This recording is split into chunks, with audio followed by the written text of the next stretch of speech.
We bless you, our Father. We bless you, oh God. We bless you, our Father.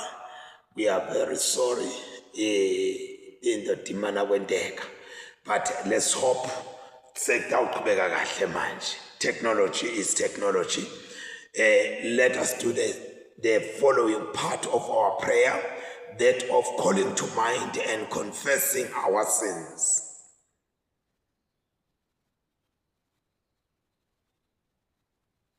Nkulunkulu somandla, Baba wethu losezulwini, siyathi thoba siyavuma ukuthi sonile kuwe, kulicala lethu, sonile qabama nangekukhuluma nangekwenda nangekungakwendi lebekufanele sikwende ngenxa yendodzana yakho Kristu inkosi yethu. Sithethelele konke lesikwenzile, usende sikhonde ngekhamba lokusha kude ligama lakho lithunyiswe. Nkulunkulu somandla sawukelo sithelele tethu usiqine ephileni lokunini nanini ngaJesu Kristu inkosi yethu. Amen. Tifundo namhlanje na enzambama njengendlela yenta bazalwane sicala ngelihubo. Yes, njengendlela yenta sicala ngelihubo. Abe sekuyalandzela lokunye sicala ngelihubo. Abe sekuyalandzela. Thank you. Sicala ngelihubo, emahubo 66 and 67. Psalm 66 and 67. Shokoma yemhlaba wonke, thumisa Nkulunkulu. Hlabelelani nitusele igama lakhe, nithumise bukhosi bakhe. Khulumani kuNkulunkulu nithi, maye imisebenzi yakho mikhulu iyesabeka. Ditha takho titawuta kuwe, tikhansa ngemadolo, ngenxa yemandla akho lamakhulu. Bonke bantu bemhlaba bayawukhuleka kuwe bakuthumise, bayawuhlabela bathumise ligama lakho. Udale nite ubona lokwendiwe nguNkulunkulu. Wente lokwesabekako emkhatsini webantu. Lwandle waluguqula lwaba umhlabathi lomile. Bokhokho bewela umfula ngetinyawo, udane sijabule kuye. Nguye lo busa ngemandla kude kube phakathe, emehlo akhe ahlala alinze tive. Labo labanenkani abangati khukhumeti. Mbongeni Nkulunkulu wethu ninetive, vakalisani lothumo lwakhe.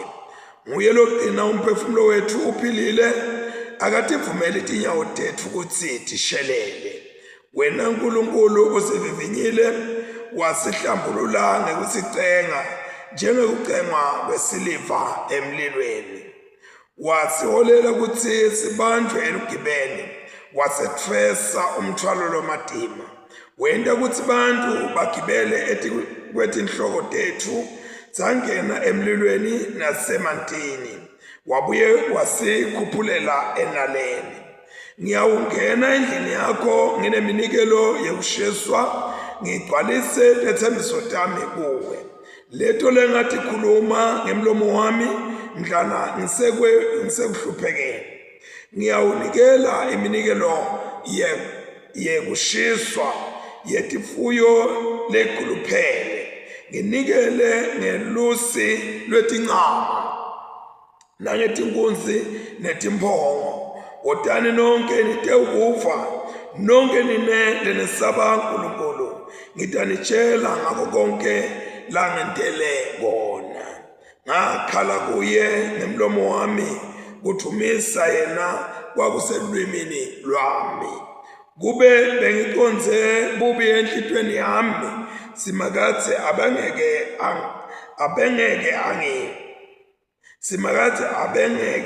angive.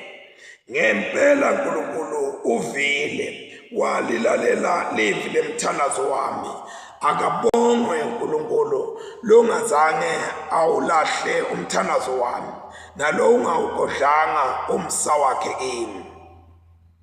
sengathi uNkulunkulu angaba nemusa kithi asibusise asikhanyisele ubuso bakhe eti kwethu akhanyise ubuso bakhe eti kwethu indlela yakho ayatiwe emhlabeni wonke kwatiwe nensindiso yakho etiveni tonke dive atithumise wena Nkulunkulu tonke dive atithumise wena dive atihlabele njabulo ngobe wehlulela dive ngebuqotho uhole tonke dive emhlaba dive atithumise Nkulunkulu tonke dive atithumise wena umhlaba waba nesivuno lesihle senala Nkulunkulu wethu uyawusibusisa Nkulunkulu uyawusibusisa yonke imikhawulo yemhlaba ayesabe yena akuthunyiswe uyise nendotsana namoya engcwele njengoba bekunjalo eqaleni kusenjalo nanyalo kuyakuba njalo kude kube nini nanini amen. Sifundo sekuqala siphuma eTestamenteni elidala sibhaliwe encwadini yemprofeti Isaya sahluko 11 siyaqala kufunda kuverse 1 kuya ku9 Isaiah chapter 11 verses 1 to 9 uyawuhluma lihlumela esiphuntini sakaJese ligala lelimila etimpanzeni takhe liyawutsela titselo moya wasimakatse uyawubaseti kwakhe moya wekuhlakanipha newekuqonza moya wekuhlulela newemandla moya welwati newekwesaba simakatse uyawutijabulisa ekwesabeni simakatse angeke ehlulele ngala kubona ngemehlo akhe nome ente isinqumo ngala kuve ngetindlebe takhe kodwa labeswele uyawubehlulela ngekwemthetho qotho labampofu belive abehlulele ngekungakhethi uyawushaya umhlaba ngenduku yemlomo wakhe ngekuphefumula kwemlomo wakhe uyawubulala lababi kulunga kuyawuba libhande lakhe kulunga kuyawuba libhande lakhe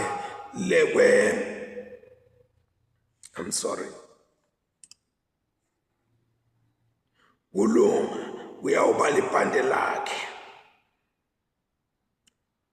kwethembeka kube umbhenso welukhalo lwakhe impisi iyawuhlalisana nelizinyane lemvu ingwe iyawulala ndzawonye nembuti lenkonyane lelibhubezi lelincane nenkomo lekhuluphele konke kuyawukweluswa ngumntwana lomncane inkomathi iyawudla dlelo linye nelibhele emankonyane abo aqambalale ndzawonye libhubesi lidle tshani njengenkabi luswane luyawudlala ngasemgodini wemfeti kuthi nemntwana lomncane afake isandla sakhe emgodini welibululu kungeke kulimate futhi kungeke kubulale nome ngangukuphi entsabeni yami lengcwele ngobe umhlaba uyawugqwala kwathi simakatse njengobe nemanti agqwalisa lwandle siphela lapha sifundo sesibili siphuma eTestamenteni elisha sibhaliwe encwadini yemvangeli Luke chapter 1 verses 1 to 25 Theophilus labanyenti bente kahle ngekubhala umbiko ngetintfo letendekile emkhatsini wethu bakubhala lokho lesakutshelwa baphatsi belivi lababetibona letinto kusukela ekuqaleni kwato ngakho-ke mhlonishwa ngoba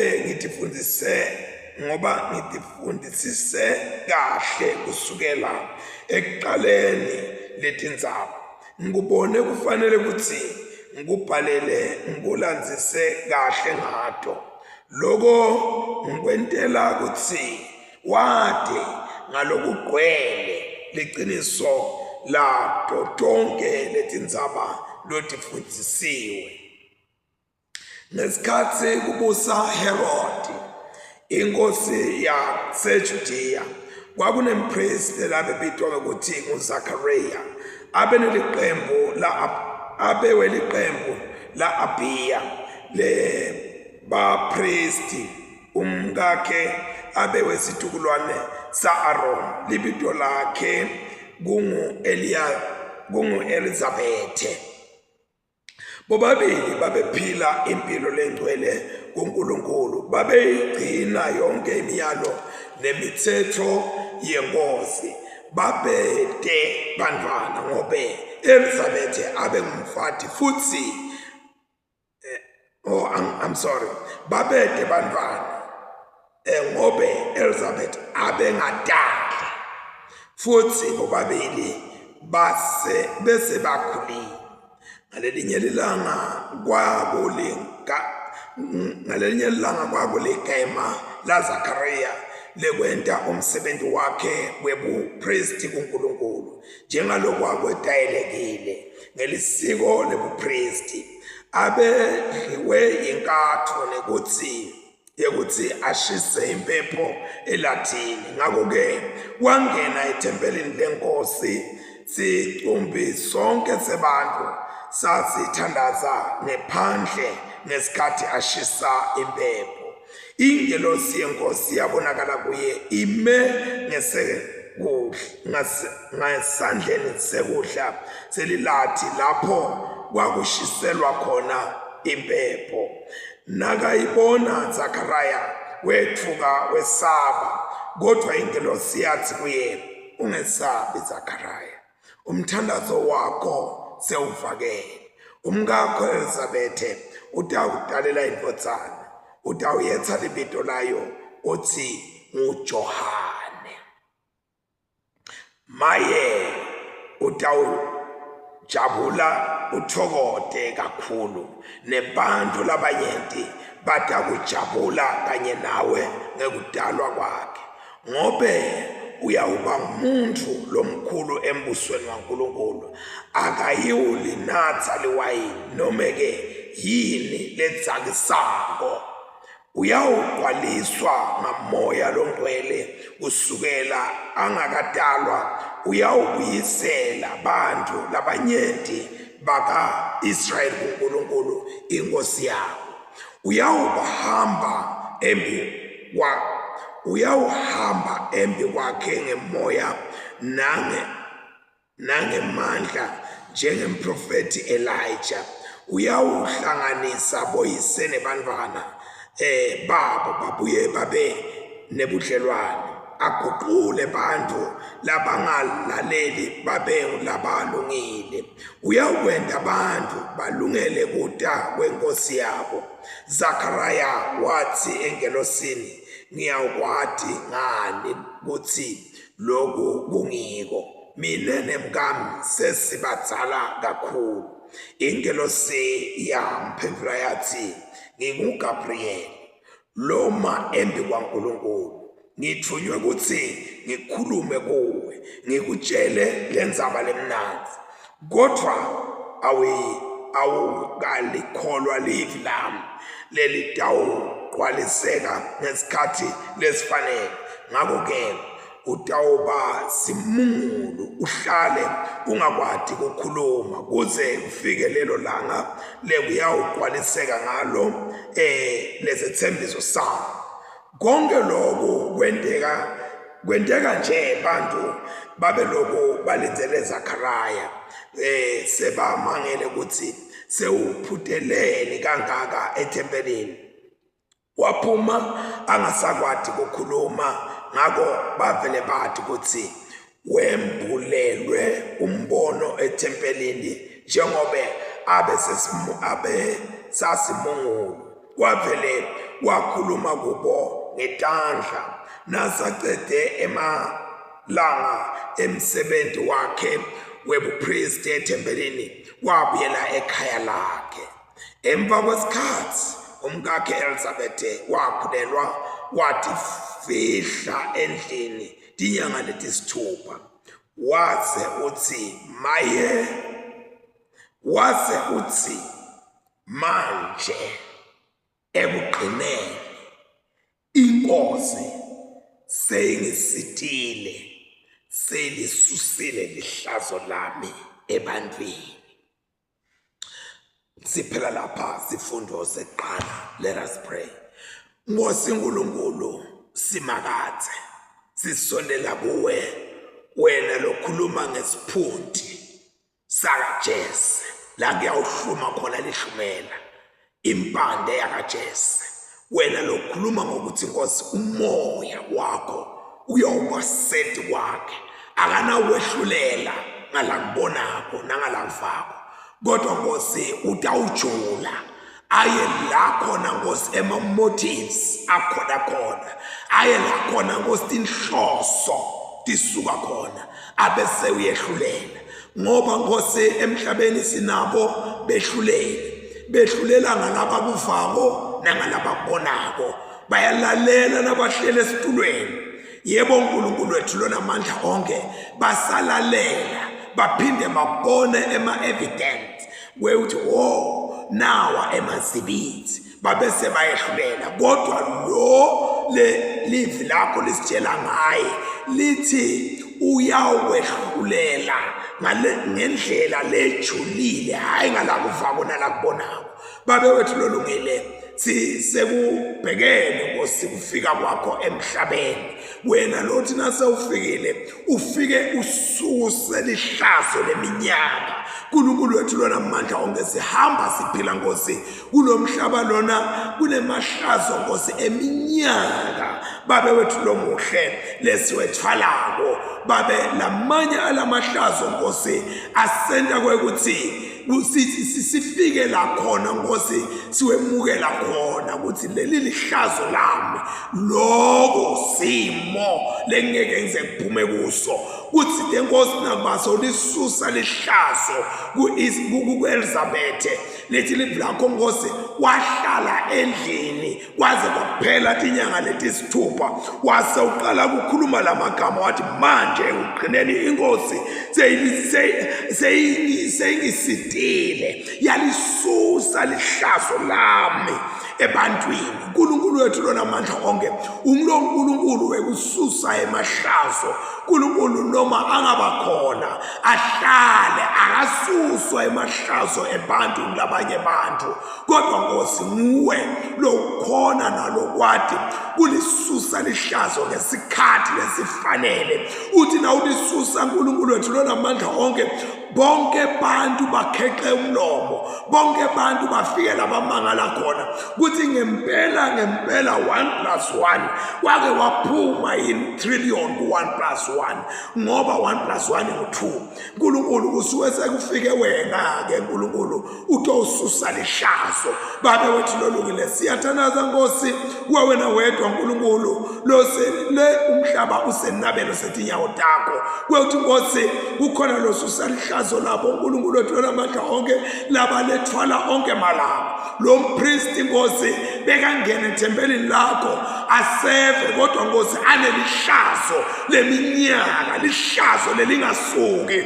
Asathi Nkosi noma bozakwabo bebamhleba lo mpristi Zakaraya kuthi uyanjani, useva njani, umelani Zakaraya la ngoba lihlazo lakhe libhaliwe. Inkatho ibuhla njani Zakaraya ngoba lihlazo lakhe libhaliwe ebuntini lakhe. Leli hlazo lakhe lalisuka Nkosi nasekhaya lakhe, umkakhe Nkosi alethwele lihlazo. Babe kodwa siyabonga namuhla kwekuthi uNkulunkulu ekususa emahlazo. Babe wethu lona amandla onke sike sakhuluma sathi Jesus was a burden remover, but the Jewish religion was a burden putter. My God and my Father, uNkulunkulu bahamba abantu ngale ndlela yamaJuda yenkolo yebuJuda yayihlala njalo ibheka emahlazo ibheka imithwalo ethi kwebantu kodwa uNkulunkulu makabongwe Jesu losusa lihlazo egameni lika Jesu Kristu eNazarethe nanamuhla ngosi siyathandaza kuna umzuzu lesingena kiwo wethi bonke bemahlazo yeNkulunkulu noma baphina lapho bakhona babe wethu lona amandla onke labanye baze basho bathi seminengi iminyaka oh my God and my Father ngikhuleka ngingayitholi impendulo kodwa namuhla sifa ngaNkulunkulu babe wethu lona amandla onke lekakhulunywa ngumfati lesekakhulelwe for 6 months siyacabanga ukuthi umfati lona bekahleli endlini angayikholwa into lebeyenteka kuye ukuthi kwenteka mbamba kungiwo mbamba kodwa uNkulunkulu wethu lona amandla onke kwabonakalisa ukuthi we serve a God who removes our shame our embarrassment egameni lika Jesu Kristu eNazarethe uNkulunkulu longayi inkosi ngendlela lebantu baya ngayo noma babheka ngayo kodwa uNkulunkulu lo hamba ngeyakho indlela thatha ke Nkosi ludumo nakulesikhathi lesi utentele uNkulunkulu wethu lona amandla onke umbuso wakho ube real etimpilweni tethu ube established etimpilweni tethu ngaKristu Jesu inkosi manje naphakade amen and amen. Siyabonga kakhulu ke bazalwane kulesigaba lesesikiso sibonga Jesu uyamangalisa sesifundile izifundo namhlanje sesidawuthi ungena kancane bantwele sithi kukhotha lapho kufanele sikhotha khona for the day and asisike emakethe bantwele sitawubuya amen.